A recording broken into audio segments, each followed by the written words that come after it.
We begin our journey here in the heart of Sao Paulo, where we find a humble-looking warehouse. Help us get around, but never one so famous as Gilles de Ferran. Gilles, great. Pretty women and great racing drivers, by the way. Yes. It's really a place where there's a lot of guys that love cars. We find ourselves now in this fabulous collection. We have Paulo that's going to take us around here. In Brazil, it's like We'll take a look at a car collection that's so exclusive, we can't even mention the owner's name. This was a collection that nobody has seen. What impressed me about that collection was it was not a collection to be shown or to win competitions. It was a collection that was special to the owner. Incredible cars and stories coming up when McGuire's Car Crazy returns.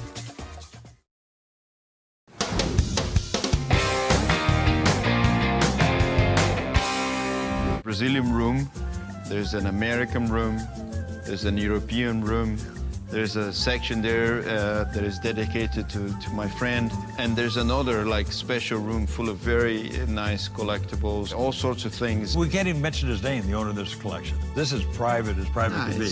He's a true gentleman and, you know, a very private person. Yes. And without further ado, for the very first time on television, we're giving you a rare glimpse of an astounding collection of cars and memorabilia whose neighbors don't even know exist and never will.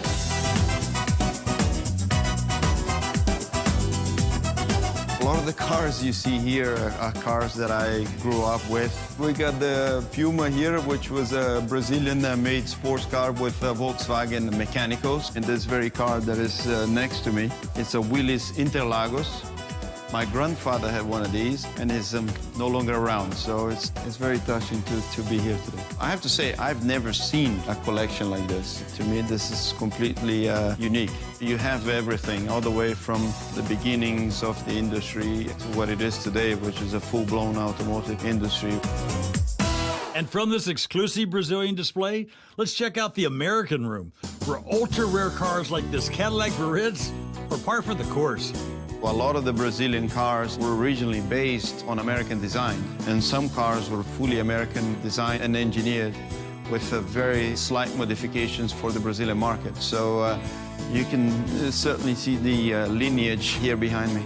Speaking of lineage, just take a look at this incredible 1919 Ford Model T or this classic Mustang GT pony car. From this 1939 Lincoln Zephyr limousine to this 47 Buick Roadmaster convertible, these cars are pristine to the hilt in their restorations and are perfect examples of American craftsmanship of that era. I haven't seen a lot of collections like that, organized in that way. And quite frankly, I have never been to a collection of Brazilian cars. And for me, it was very touching. Up next, we'll depart from the Americas and begin feasting our eyes on the amazing cars in the European room. European cars here were more high-end, more exclusive.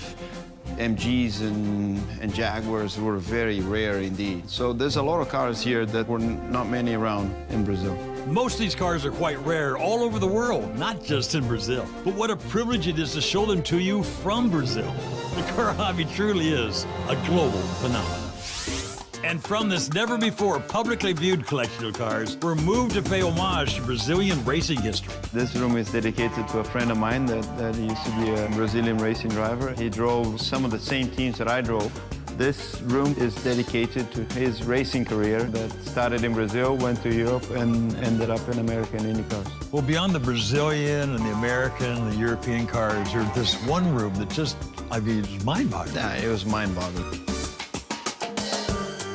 This is probably the most special room in the collection. I think you got some premier examples here. Right behind me, you got a 250 GTO, and it had a Lamborghini Miura, which is probably one of my personal favorite cars.